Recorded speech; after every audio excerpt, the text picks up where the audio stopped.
Super hits red FM Sunday ക്ലാസിക്സിൽ ഞാൻ നിങ്ങളുടെ സ്വന്തം റിജാസ്. ഇന്ന് എന്നോടൊപ്പം പാട്ടോർമ്മകൾ പറയാൻ മലയാള സിനിമയിലെ നിർമ്മാതാവും സംവിധായകനുമായിട്ടുള്ള ഒരാളാണുള്ളത്, ശ്രീ M.A. നിഷാദ്.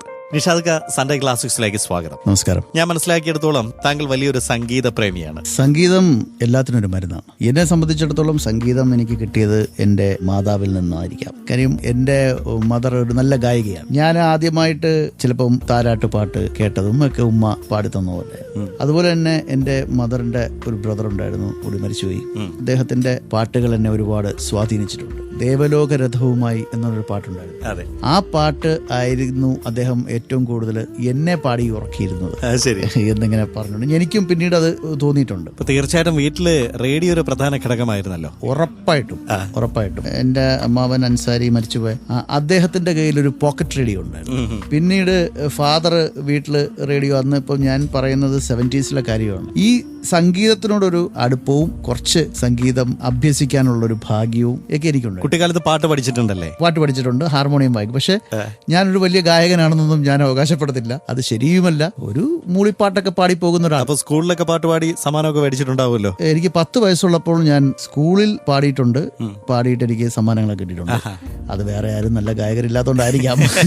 എനിവേസ് 10 വയസ്സുള്ളപ്പോൾ തന്നെ ഞാൻ കമൽഹാസന്റെയും സുകുമാരൻ, ലക്ഷ്മി, KPC ചേച്ചി, ഇവരുടെയൊക്കെ കൂടെ, അമ്പിളിച്ചാട്ടൻ, ജഗദീഷ് ശ്രീകുമാറിന്റെ കൂടെ അന്തിവേലിലെ പൊന്നെന്ന് പറഞ്ഞ സിനിമയിൽ ഒരു ചെറിയ വേഷത്തിലെ ബാലതാരമായിട്ട് അഭിനയിച്ചിട്ടുണ്ട്. അന്തിവേലിലെ പൊന്നെന്ന് പറഞ്ഞ സിനിമയുടെ മ്യൂസിക് ഡയറക്ടർ സലിൽ ചൗധരി, സലിത എന്നൊക്കെ ഇവർ വിളിക്കുന്നത്. അപ്പൊ ഞാൻ ഇദ്ദേഹത്തെ കാണുകയുണ്ട്. ആലുവ പാലസിൽ ഞാൻ കണ്ടിട്ടുണ്ട്. അപ്പൊ അതില് ഒരു നല്ല പാട്ടുണ്ട്, ശ്രാവണം വന്നു നിന്നെ തേടി വന്നു. ദാസേട്ടന്റെ സ്വരം അത് ഇപ്പോഴും ഒരു മഴയുള്ള ദിവസമൊക്കെ രാത്രി ഭക്ഷണമൊക്കെ കഴിച്ചിട്ട് ഫ്രണ്ടിൽ ഇരുന്നു കൊണ്ട് ഈ പാട്ട് കേൾക്കുമ്പോൾ ഒരു പ്രത്യേക സുഖമാണ്. നമുക്ക് കേൾക്കാം ONV സലിൽ ചൗധരി ടീമിന്റെ ആ പാട്ട്. കേൾക്കൂ കേട്ടോണ്ടേയിരിക്കൂ. Super hits red FM Sunday ക്ലാസിക്സിൽ പാട്ടോർമ്മകളുമായി നിങ്ങളുടെ സ്വന്തം റിജാസിനൊപ്പം സംവിധായകൻ M.A. നിഷാദ്. നേരത്തെ പറഞ്ഞു അന്തിവെയിലെ പൊന്ന് എന്ന സിനിമയിൽ ബാലതാരമായിട്ട് അഭിനയിച്ചതിനെ കുറിച്ച് ആ ഒരു ഓർമ്മകളൊക്കെ പറയുമ്പോൾ, സ്കൂളിൽ പഠിക്കുമ്പോൾ മാപ്പ് എന്ന് പറഞ്ഞൊരു നാടകമുണ്ട്.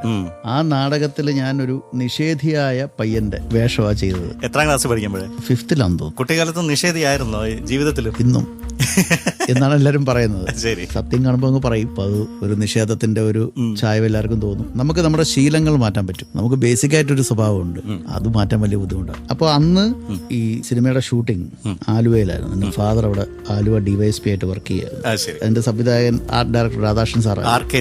രാധാകൃഷ്ണൻ സാറ്. അപ്പൊ അതില് ആ ക്രൂവിലുണ്ടായിരുന്ന എന്റെ മുഖത്ത് ആദ്യം ചായം തേക്കുന്നത് മണിച്ചേട്ടന, PN മണി. അപ്പൊ അവരൊക്കെ അവിടെ ഉണ്ടായിരുന്നെന്ന് തോന്നുന്നു. എനിവേസ് അങ്ങനെ ആണ് ഇങ്ങനെ ഒരു സിനിമയിൽ അഭിനയിക്കാൻ, അങ്ങനെ ഒരു ബാലതാരങ്ങളെ നോക്കിയിരിക്കുന്ന സമയത്ത് എന്നെ പറ്റി ഓർക്കുകയും ഞാൻ അങ്ങനെ അഭിനയിക്കുകയും ചെയ്തു. അതിനിടയ്ക്ക് വെച്ച സംഗീത സംവിധായകൻ സലിൽ ചൗധരിയെ കാണുകയും ചെയ്തു. അല്ല, എനിക്ക് സലിൽ ചൗധരി ആണോ ഒന്നൊന്നും എനിക്ക് അന്ന് അറിയില്ല. എനിക്കിപ്പോഴും ഓർമ്മയുണ്ട്, ആലുവ പാലസിൽ ഒരു മുറിയിൽ അദ്ദേഹം കമ്പോസിങ് ചെയ്തുകൊണ്ടിരിക്കുക. ഹാർമോണിയം ഉണ്ട് കയ്യിൽ, കൂടെ ശിഷ്യരൊക്കെ ഉണ്ട്. അപ്പൊ സലിത എന്നൊക്കെ ആളുകൾ പറയുന്നുണ്ട്. അപ്പൊ കഷണ്ടിയായിട്ടുള്ള വണ്ണം കുറഞ്ഞ. അപ്പം ഞാൻ അന്ന് പ്രൊഡക്ഷനിൽ എങ്ങാണ്ട് വർക്ക് ചെയ്ത് ഒരാള്, അദ്ദേഹത്തിന്റെ പേര് ഉമ്മർന്നോ അങ്ങനെ കണ്ടായിരുന്നു തോന്നുന്നു. അദ്ദേഹത്തിനോട് ഞാൻ ചോദിക്കുക ആരാണ്. അപ്പോഴാണ് മ്യൂസിക് ഡയറക്ടറാണ് എന്ന് പറയുന്നത്. അപ്പൊ മ്യൂസിക് ഡയറക്ടർ എന്നുള്ളത് അറിയില്ല. അന്ന് നമ്മൾ വിചാരിക്കുന്ന ഈ എന്താണ് സിനിമയിൽ പാട്ട് പാടുന്നത് പ്രേം നസീർ തന്നെയാണ് വിചാരിക്കുന്നത്. അപ്പം ഇത് കാണുമ്പോൾ, ഇത് കണ്ട് ഹാർമോണിയത്തിൽ ഇപ്പോഴും അദ്ദേഹം മൂളുന്നതൊക്കെ എനിക്ക് നല്ല ഓർമ്മയുണ്ട്. അതാണ് പിൽക്കാലത്ത് ശ്രാവണം വന്നു എന്നുള്ള പാട്ടായി മാറിയെന്ന് പിന്നീട് പാട്ട് കേട്ടപ്പോൾ ഞാൻ മനസ്സിലാക്കുന്നു.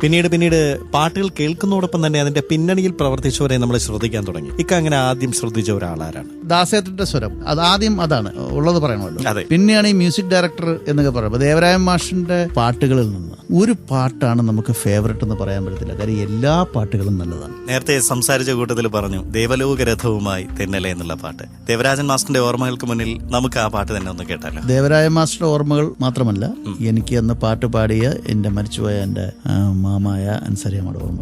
വിവാഹിത എന്ന സിനിമയിലെ വയലാർ ദേവരാജൻ ടീമിന്റെ ആ പാട്ട് തന്നെ നമ്മളിതാ കേൾക്കുന്നു സൺഡേ ക്ലാസിക്സിലൂടെ. കേൾക്കൂ കേട്ടോണ്ടേയിരിക്കും. സംവിധായകൻ M.A. നിഷാദാണ് പാട്ടോർമ്മകളുമായി നിങ്ങളുടെ സ്വന്തം റിജാസിനൊപ്പം ഉള്ളത് super hits red FM Sunday ക്ലാസിക്സിൽ. ഒരു നിർമ്മാതാവ് എന്നുള്ള രീതിയിലായിരുന്നു സിനിമയിൽ താങ്കളുടെ തുടക്കം. നിർമ്മിച്ച സിനിമകളിലൊക്കെ നല്ല പാട്ടുകളുണ്ടായിരുന്നു. നിർമ്മിച്ച ആദ്യ സിനിമയായ ഒരാൾ മാത്രം ജോൺസൺ മാഷ് ഈണമിട്ട നല്ല പാട്ടുകളുള്ള ഒരു സിനിമയാണ്. നിർമ്മിച്ച സിനിമകളിലെ പാട്ടുകളെ കുറിച്ചൊക്കെ ഒന്ന് പറയുമ്പോൾ. സംവിധായകൻ പഠിക്കാൻ പോയിട്ട് പിന്നെ ആരുടെയും കീഴിൽ നിൽക്കാൻ പറ്റാത്തതുകൊണ്ട് നിർമ്മാതാവായതാണ്. ഒരാൾ മാത്രമെന്ന് പറഞ്ഞ സിനിമയിൽ ജോൺസൺ മാഷാണ്, കൈതപ്രമായിരുന്നു. അതെ, അത് വലിയൊരു ഭാഗ്യമാണ്. ചൈത്രനിലാവ് എന്നുള്ള പാട്ടൊക്കെ ഭയങ്കര ഹിറ്റാണ്. അത് കഴിഞ്ഞ് ഞാൻ ഡ്രീംസ് പ്രൊഡ്യൂസ് ചെയ്യുമ്പോൾ വിദ്യാസാഗർ ആയിരുന്നു മ്യൂസിക് ഡയറക്ടർ. വിദ്യാസാഗർ അപ്പം നമ്പർ 1 സംഗീത സംവിധായകൻ. മണിമുറ്റത്താവണി പന്തൽ എന്നുള്ള പാട്ട് ഹിറ്റായിരുന്നു. അതിൽ പക്ഷേ എനിക്ക് ഏറ്റവും ഇഷ്ടപ്പെട്ട പാട്ട് ദാസേട്ടൻ പാടിയ വാർത്തിങ്കൾ, പിന്നെ ജയചന്ദ്രനും സുജാതയും കൂടി പാടിയ കണ്ണിൽ കാശിത്തുമ്പികൾ. അപ്പൊ എല്ലാ ശങ്കർ മഹാദേവൻ പാടിയിട്ടുണ്ട്. പക്കാല പാട് ശങ്കർ മഹാദേവൻ. പിന്നെ എന്റെ വൈരത്തിലും പാടി നാട്ടുപാട്ട് കേട്ടോ എന്നുള്ള പാട്ട്. അതുപോലെ തന്നെ ഞാൻ പ്രൊഡ്യൂസ് ചെയ്ത പടമാണ് തില്ലാന. അതില് ബ്രഹ്മാനന്ദന്റെ ബന്ധു കൂടിയായ തങ്കരാജ്. എനിക്ക് തോന്നുന്നു അന്ന് വ്യത്യസ്തമായ പാട്ടുകളായിരുന്നു ആ ഒരു കാലഘട്ടത്തിൽ. സിനിമയിലെ പാട്ട് ഹിറ്റായിരുന്നു. കാര്യം അതിനകത്ത് സുരേഷ് ഗോപിയും പാടിയിട്ടുണ്ട്. അതെ, ഷാബി ബേബി എന്ന് പറഞ്ഞൊരു പാട്ടുണ്ട്. അത് വളരെ മനോഹരമായ പാട്ടാണ്. സുരേഷ് ഗോപി ഗസ്റ്റ് റോൾ കുഞ്ചാക്കോവനും ഗസ്റ്റ് റോളായിരുന്നു. സുരേഷ് ഗോപി അതിനകത്ത് ആ ഷാബി ബേബി എന്ന് പറഞ്ഞൊരു പാട്ട് പാടി. ഒരു അലക്സ് എന്ന് പറഞ്ഞൊരു ഗായകനും ഉണ്ടായിരുന്നു. ഒരുമിച്ചാണ് ആ പാട്ട് പാടിയത്. നമുക്ക് എന്തായാലും ഡ്രീംസിലെ ആ പാട്ട് തന്നെ കേൾക്കാം. മണിമുറ്റത്താവടി പന്തലാണോ അതോ വാർത്തിങ്കൾ തല്ലല്ലേ? ഏത് വേണം? ആളുകൾക്ക് ഇഷ്ടം മണിമുറ്റത്താണെന്ന് തോന്നുന്നു. ഓക്കെ, ശരി. സംവിധായകൻ എം.എ. നിഷാദ് പാട്ടോർമ്മകളുമായി സൺഡേ ക്ലാസിക്സിൽ. താങ്കൾ സംവിധാനം ചെയ്ത വൈരം എന്ന സിനിമയിൽ ഹൃദ്യമായ പാട്ടുകളാണുള്ളത്. ആ പാട്ടോർമ്മകൾ പറയുമ്പോൾ. ആ പാട്ട് പറയുന്നതിന് മുമ്പ് എനിക്ക് രണ്ടുപേരെ സ്മരിക്കാതിരിക്കാൻ പറ്റില്ല. ഒന്ന് ജയചന്ദ്രനെയും ഒന്ന് ഗിരീഷിനെയും. അപ്പൊ ഗിരീഷ് പുത്തഞ്ചേരി ഞാനുമായിട്ട് വർഷങ്ങളായിട്ടുള്ള ബന്ധം. പക്ഷെ അതിനൊക്കെ വലിയ ബന്ധമാണ് ഞാനും ജയനുമായിട്ട്. ഞങ്ങൾ ഒരുമിച്ച് പഠിച്ചതാണ്. ഞങ്ങൾ ബാച്ചിലായിരുന്നു. ഇപ്പൊ ഇവാനീസിലും ഞാൻ ഫസ്റ്റ് ഗ്രൂപ്പ് ആയിരുന്നു, ജയനും വരെ. പക്ഷെ രണ്ട് ഡിവിഷനിലായിരുന്നു. പിന്നെ എഞ്ചിനീയറിംഗിന് കൊല്ലത്ത് പഠിക്കുന്ന കാലഘട്ടത്തിൽ ഞാൻ സിവിളും ജയൻ ഇലക്ട്രിക്കലുമായിരുന്നു. ജയൻ ഒരു നല്ല ഗായകനാണ്. ഞാൻ ഇപ്പോഴും പറയുന്നു. കാര്യം ജയൻ എനിക്ക് തോന്നുന്നു സ്റ്റേറ്റ് അവാർഡ് വരെ കിട്ടിയിട്ടുണ്ടെന്ന് തോന്നുന്നു ഗായകൻ എന്ന്. അപ്പൊ ജയനും ഞാനും കൂടി ചേരുന്നത് ആദ്യം കൂടുന്നത് വൈരത്തിൽ തന്നെയാണ്. അപ്പൊ വൈരത്തിലെ പാട്ട് ജയൻ മാടമ്പിയില് അമ്മ മഴക്കാറൊക്കെ ചെയ്ത് നിൽക്കുന്ന സമയമാണ്. വൈരത്തിൽ വളരെ ഹൃദയസ്പർശിയായ ഒരു മുഹൂർത്തമുണ്ട്. ആ മുഹൂർത്തത്തില് അതിനേക്കാളും ഹൃദയസ്പർശിയായി തോന്നുന്ന ഒരു പാട്ട് വേണമെന്ന് നിർബന്ധമായിരുന്നു. അതെനിക്ക് നിർബന്ധമായിരുന്നു ദാസേട്ടൻ തന്നെ പറഞ്ഞു. ജയൻ ആദ്യം ഒരു ട്യൂണിട്ട് അപ്പൊ തന്നെ ഗിരീഷ് എഴുതുകയാണ്. ഇന്നും ആ പാട്ട് കേട്ടിട്ട് സിനിമ കണ്ടിട്ട് എല്ലാവരും എന്നെ വിളിക്കും. കലാകാരൻ നിലയിൽ, അല്ലെങ്കിൽ ഒരു ചലച്ചിത്ര പ്രവർത്തകൻ എന്ന നിലയിൽ എനിക്ക് ഏറ്റവും അഭിമാനം തോന്നുന്ന നിമിഷങ്ങളിൽ ഒന്നാണ്. ജയനും ഏറ്റവും ഇഷ്ടപ്പെട്ട പാട്ടുകളിൽ ഒന്നാണെന്ന് എന്നോട് പറയാറുണ്ട്. അതിനേക്കാൾ ഉപരിയായിട്ട് വിജയ് യേശുദാസ് എപ്പോഴും കാണുമ്പോൾ പറയും, വിജയ്ക്ക് ഒരു കുട്ടിയുണ്ട്, ഈ പാട്ട് ആസ്വദിച്ച് ദാസേട്ടൻ പാടിയിട്ട് അതിന്റെ CD അപ്പം തന്നെ മേടിച്ചോണ്ട് പോയി ഈ പാട്ട് വെച്ചാണ് വിജയുടെ കുട്ടിയെ ദാസേട്ടൻ താലോലിച്ചുകൊണ്ടിരുന്നത്, അല്ലെങ്കിൽ താരാട്ട് പാടിയിരുന്നത്. ശരി. വെണ്ണിലവ് കണ്ണുവെച്ച വെള്ളക്കുടമേ. ഈ സിനിമയെ കുറിച്ച് പറയുമ്പോൾ ഇതിലെ പ്രധാന കഥാപാത്രത്തെ അവതരിപ്പിച്ചിരിക്കുന്നത് തമിഴ് നടൻ പശുപതിയാണ്. പശുപതി പിന്നീട് ഇക്കടെ ഒരു സിനിമയിൽ കൂടി അഭിനയിച്ചിട്ടുണ്ട്, നമ്പർ 66 മദ്രബസ്. എന്താണ് പശുപതിയെ ഈ അച്ഛൻ റോൾ ചെയ്യാനായിട്ട് വൈരത്തിലേക്ക് ക്ഷണിക്കുന്നത്? ആദ്യം മുരളിച്ചേട്ടനെയാണ് ഫിക്സ് ചെയ്തത്. ഞാനും ചെറിയ കൽപ്പാടിയും കൂടി മുരളിച്ചേട്ടൻ്റെ അടുത്ത് പോയി സംസാരിക്കുമ്പോൾ അദ്ദേഹം പറഞ്ഞ വാക്ക് അതൊരു വലിയൊരു ഇതായിപ്പോയി. അദ്ദേഹം പറഞ്ഞു, എനിക്ക് ഈ പടം ചെയ്യണമെന്ന് വലിയ ആഗ്രഹമുണ്ട്. ഞാൻ ആയുധം എന്ന് പറഞ്ഞ സിനിമയിൽ മുരളിച്ചേട്ടൻ ചെയ്തിരുന്നു, ഒരു നല്ല ക്യാരക്ടർ ചെയ്ത്. അപ്പൊ ഞാനും മുരളിച്ചേട്ടനുമായിട്ട് ഒരു വലിയൊരു ഊഷ്മളമായ ഒരു റിലേഷൻ ഉണ്ടായി, നല്ല ബന്ധമുണ്ടായി. അപ്പൊ വിഴിഞ്ഞത്ത് ആ പള്ളിയുടെ അവിടെ വെച്ച് ഷൂട്ട് ചെയ്തുകൊണ്ടിരിക്കുമ്പോൾ ഞാൻ മുരളിച്ചേട്ടനോട് പറഞ്ഞു, മുരളിച്ചേട്ടാ ഒരു സ്ഥലത്ത് നടന്ന ഒരു റിയൽ ഇൻസിഡന്റ് ഉണ്ട്, കൃഷ്ണപ്രിയ വധക്കേസ്. ശങ്കരനാരായണൻ എന്നാണ് അച്ഛന്റെ പേര്. ആ കഥാപാത്രം ചെയ്യാൻ എന്റെ മനസ്സിൽ മുരളിച്ചേട്ടനാണ്. മുരളിച്ചേട്ടൻ ഭയങ്കര ത്രില്ലടിച്ചു. ഞാനത് കേട്ടുണ്ട്, എനിക്കത് ചെയ്യണം. പിന്നീട് അത് കഥയാക്കി, എന്റെ കഥയാണ്, തിരക്കഥയും സംഭാഷണവും ചെറിയ കൽപ്പാട് കഥയാക്കി ഞാൻ ഈ ചെറിയാച്ചനുമായിട്ട് ഡിസ്കസ് ചെയ്തു. ഞങ്ങളൊരു വലിയ ഒരു സീൻ ഓർഡറൊക്കെ ഉണ്ടാക്കി. അപ്പൊ കുറച്ച് നാളുകൾ കഴിഞ്ഞു.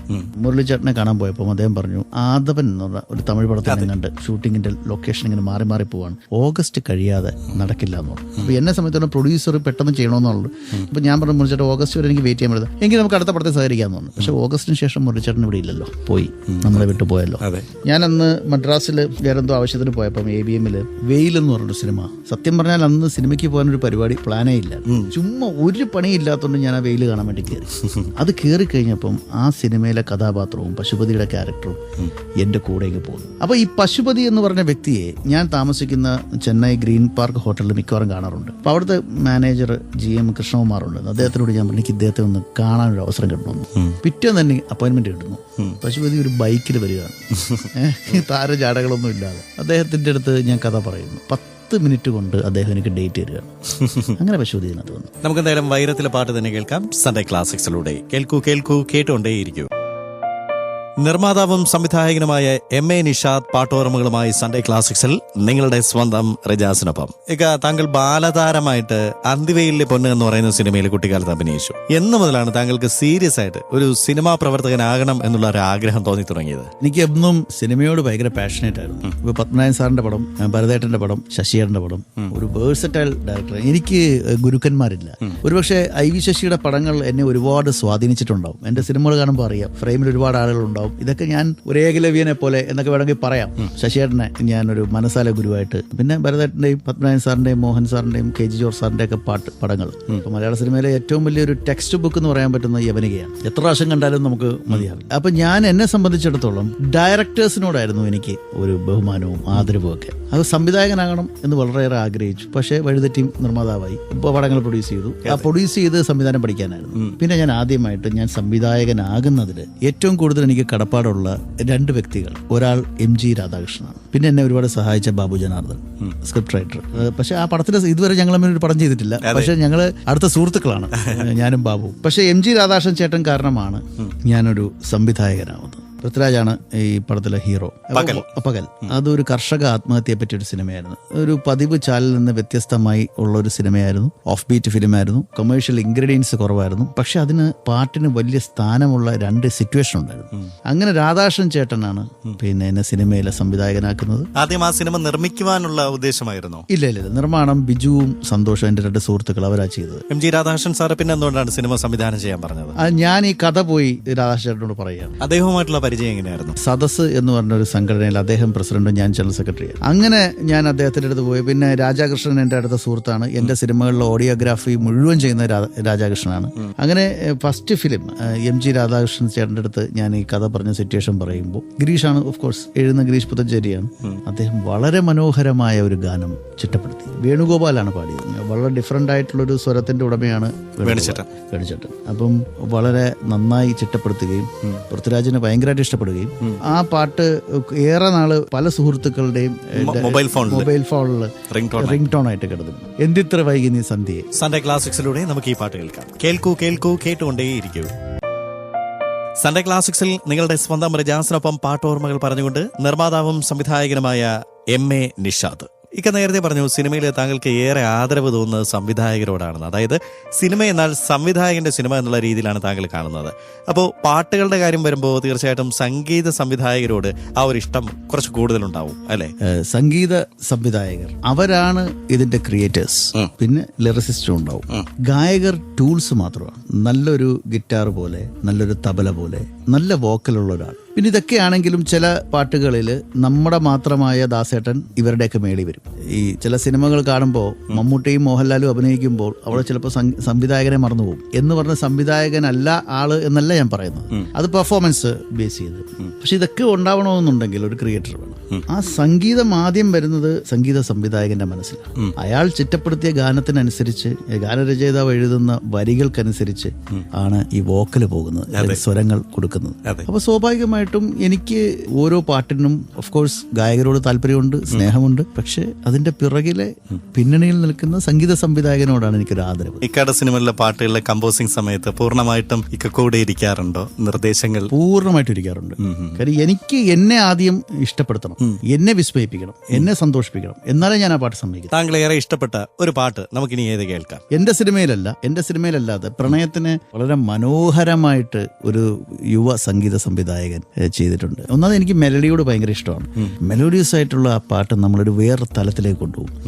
ഈ പുഴയും സന്ധ്യകളെന്നും പറഞ്ഞ് ഇന്ത്യൻ റുപ്പിയിലെ പാട്ട് ഷഹബാസ് റഹ്മാനാണ് അതിന്റെ മ്യൂസിക് ഡയറക്ടർ. അതിന്റെ വരികളും നമ്മളെ ആകർഷിച്ചു. മുല്ലനേഴിയാണ്. കുറെ നാൾക്ക് ശേഷം മുല്ലനേഴി മാഷ് എഴുതി. പക്ഷെ അദ്ദേഹം എഴുതി പോയത് നല്ല ഒന്നാന്തരം ഒരു കവിത തുളുമ്പുന്ന, അതിന്റെ ഒരു രസവും പോകാതെ അതിന്റെക്കാളും ഒരു പടി മുകളിൽ ഷഹബാസ് ചിട്ടപ്പെടുത്തി. ഷഹബാസ് ഒരു വലിയ കഴിവുള്ള സംഗീത സംവിധായകനാണ്. സൺഡേ ക്ലാസിക്സിലൂടെ നമുക്ക് ആ പാട്ട് കേൾക്കാം. സൺഡേ ക്ലാസിക്സിൽ സംവിധായകൻ എം.എ. നിഷാദാണ് പാട്ടോർമ്മകളുമായി നിങ്ങളുടെ സ്വന്തം റിജാസിനൊപ്പം. നിഷാദ്, സിനിമയിൽ താങ്കൾ ഒരു നിർമ്മാതാവായിട്ട് തുടക്കം കുറിച്ചു, ഒരു സംവിധായകനുമായി. ഇപ്പോ ഒരു അഭിനേതാവായിട്ട് മാറിയിരിക്കുകയാണ്. ഒരു കൊറിയൻ പടം എന്ന സിനിമയിൽ താങ്കൾ ഒരു അഭിനേതാവായി മാറി. എന്താണ് അതേക്കുറിച്ച് പറയാനുള്ളത്? അല്ല, ഇപ്പൊ ഈ സംവിധായകരൊക്കെ അഭിനയിക്കുന്ന ഒരു ഫാഷനാണല്ലോ.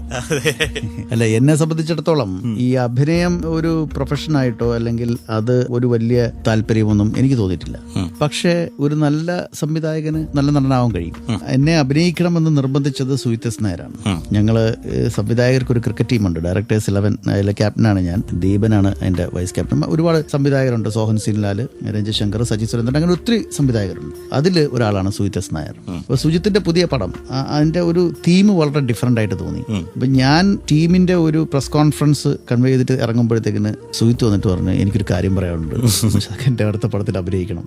അങ്ങനെ സുജിത്ത് നിർബന്ധിച്ചിട്ടാണ്, എനിക്ക് പറ്റുന്ന ഒരു ടൈലർ മെയ്ഡ് ക്യാരക്ടറാണെന്ന് തോന്നി. ഞാൻ അങ്ങനെ അഡ്വക്കേറ്റ് പ്രകാശ് മാത്യുവായിട്ട് ആ സിനിമയിൽ അഭിനയിച്ചു.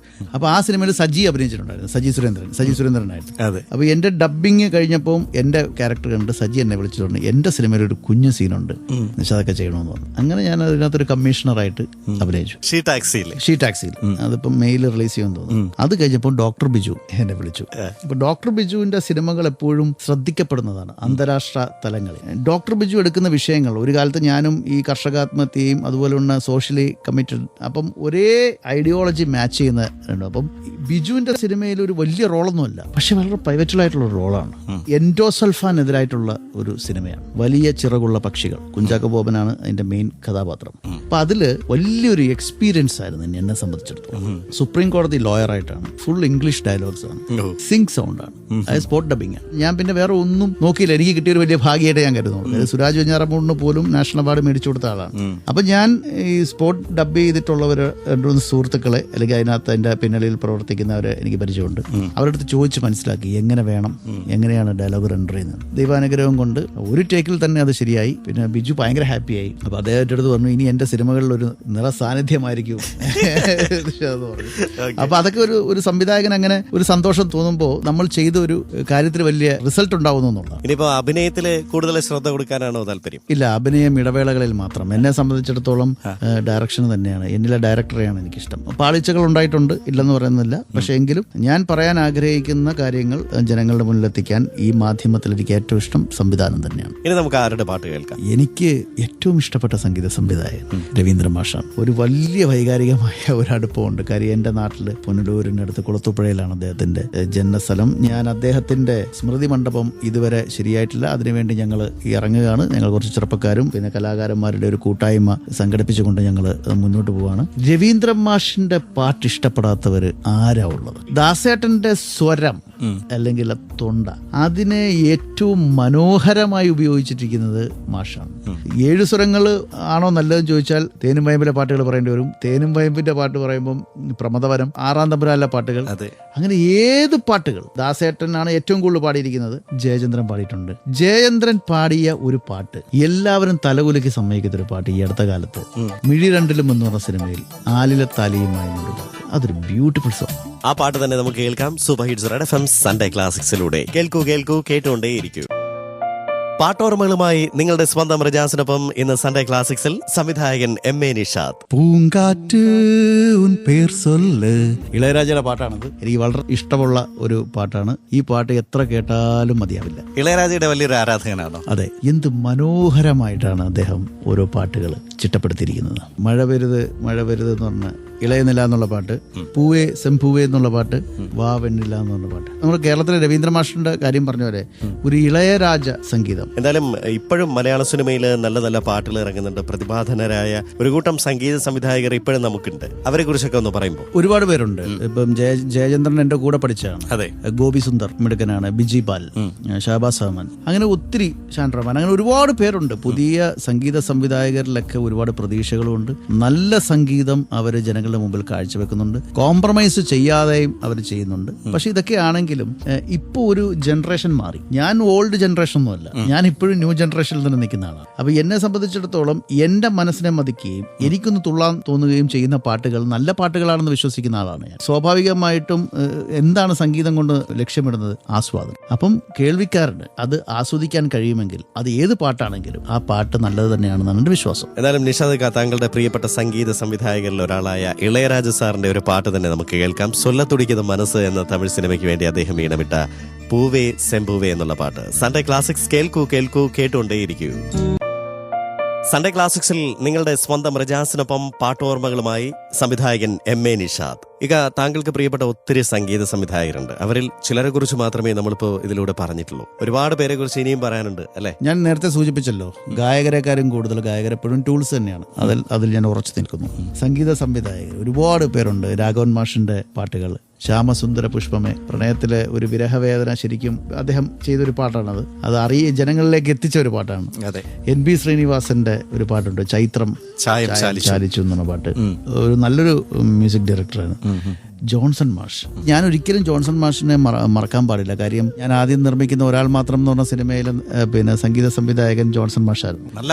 നല്ല പാട്ടുകളുമാണ്. പിന്നെ അതുപോലെ തന്നെ ജോൺസൺ മാഷിന്റെ പാട്ടുകളിൽ ചിത്ര പാടിയ ഒരു പാട്ട്, കുഞ്ഞുമണി ചെപ്പ് തുറന്നു എന്നൊരു പാട്ട്, പൊന്മുട്ടയിടുന്ന താറാവില്ല. പിന്നെ അതുപോലെ തന്നെ ദാസേട്ടന്റെ സ്വരം നന്നായിട്ട് ഉപയോഗിച്ച വേറൊരു പാട്ടുണ്ട്, മൗനത്തിൻ ഇടനാഴിയിൽ, മാളൂട്ടി എന്ന് പറഞ്ഞ സിനിമയുടെ പാട്ട്. പിന്നെ MG ശ്രീകുമാർ പാടിയ മന്ദാര ചെപ്പുണ്ടോ, ദേവാങ്കണങ്ങൾ കൈയൊഴിഞ്ഞ. അതുപോലെ തന്നെ അർജുനൻ മാഷിന്റെ പാട്ടുകൾ, തളിർവലയോ താമരവലയോ എന്നുള്ള പാട്ട്, ബോംബെ രവിയുടെ ചന്ദനലേവ സുഗന്ധം, രവീന്ദ്ര ജയന്റെ പാട്ട് താലിപ്പൂ പീലിപ്പൂ എന്ന് പറഞ്ഞ, താലിപ്പൂ പീലിപ്പൂ താഴം പൂച്ചൂടി വരും, ആ പാട്ട്. ഒരുപാട് പേര് അല്ലേ നമ്മുടെ ഓർമ്മകളില്. എന്താണ് നമ്മളെ സംബന്ധിച്ചിടത്തോളം, ഈ പാട്ടിനെ ഒരുപാട് ഇഷ്ടപ്പെടുന്നവരെ സംബന്ധിച്ചിടത്തോളം ഓരോ പാട്ടും നമ്മുടെ ജീവിതത്തിന്റെ ഓരോ കാലഘട്ടങ്ങളെയാണ് നമ്മളെ ഓർമ്മിപ്പിക്കുന്നത് അല്ലേ? ഇപ്പൊ ഈ പറഞ്ഞ പാട്ടുകളൊക്കെ റേഡിയോയിലൂടെ പണ്ട് കേട്ടിരുന്ന ഒരു കാലഘട്ടം, ഇപ്പൊ നമുക്ക് അതിന്റെ ചെറിയൊരു BGM കേൾക്കുമ്പോൾ പോലും നമ്മുടെ നാട്ടിലേക്ക് അത് പെട്ടെന്ന് നമ്മളെ എത്തിക്കും. അങ്ങനെ ഒരു പ്രത്യേകതയുണ്ട് പാട്ടുകൾക്ക്. ഇപ്പൊ നിഷാദക്കാരുടെ തുടർന്ന് വരുന്ന സിനിമകളിലും നല്ല നല്ല പാട്ടുകൾക്ക് തന്നെ പ്രാധാന്യം ഉണ്ടാകും എന്ന് ഞങ്ങൾക്ക് ഉറപ്പാണ്. കാരണം താങ്കൾ നല്ലൊരു സംഗീത പ്രേമി ആയതുകൊണ്ട് തന്നെ പാട്ടുകൾ ഞങ്ങളെപ്പോലുള്ള സംഗീത പ്രേമികൾ താങ്കളുടെ സിനിമകളിൽ നിന്നും ഒത്തിരി പ്രതീക്ഷിക്കുന്നുണ്ട്. പുതിയ പ്രോജക്ട്സ് എന്തെങ്കിലും പറയാറായിട്ടുണ്ടോ? സുനീഷ് വാരനാട്, ബിജി ജലാൽ, ഇവർ രണ്ട് ചെറുപ്പക്കാര് ജേർണലിസ്റ്റാണ്. അവരുടെ തിരക്കഥയിലൊരു സിനിമ ചെയ്യുന്നുണ്ട്. താരനിർണയമായിട്ടുള്ള സ്ക്രിപ്റ്റ് സീൻ ആയതേ ഉള്ളൂ. ചെറിയാൻ കൽപ്പവാടി സ്ക്രിപ്റ്റ് ചെയ്യുന്ന ഹാപ്പി ബർത്ത്ഡേ ടു യു എന്ന് പറഞ്ഞൊരു സിനിമയുണ്ട്. പിന്നെ രണ്ട് പക്ഷം എന്ന് പറഞ്ഞൊരു സിനിമ. അങ്ങനെ 3-4 സിനിമകളുടെ പണിപ്പുരയിലാണ്. അതിലൊക്കെ പാട്ടുകളും ഉണ്ടാവില്ലേ? ഉറപ്പായിട്ടുണ്ടാവും. പാട്ടില്ലാത്ത സിനിമകൾ ഉണ്ടായിട്ടില്ല. പക്ഷെ എന്റെ ഫ്ലോപ്പ് സിനിമ, അതും പറയണമല്ലോ, ബെസ്റ്റ് ഓഫ് ലക്ക് എന്ന് പറഞ്ഞ ഫ്ലോപ്പ് സിനിമയിൽ പലാസ്റ്റൈൻ എന്ന് പറഞ്ഞൊരു മ്യൂസിക് ബാൻഡ് ഉള്ളു, ഡൽഹിയിലൊക്കെ ഉള്ളു. പലാസ്റ്റൈൻ, ഡോക്ടർ പലാസ്റ്റൈൻ എന്നാണ്. അദ്ദേഹത്തെയാണ് കൊണ്ടുവന്നത്. പക്ഷെ ആ പാട്ടുകളൊന്നും അത്രയും ശ്രദ്ധിക്കപ്പെട്ടിട്ടില്ല എന്നുള്ളതാണ് സത്യം. അതിൽ ഒരു ചെറിയ വിഷമമുണ്ട്. ബാക്കിയല്ല എൻ്റെ എല്ലാ സിനിമകളിലെ പാട്ടുകളും ശ്രദ്ധിച്ചിട്ടുണ്ട്. എൻ്റെ മ്യൂസിക് ഡയറക്ടേഴ്സിനോടൊക്കെ എനിക്ക് അങ്ങേയറ്റം നന്ദിയും കടപ്പാടുമുണ്ട്.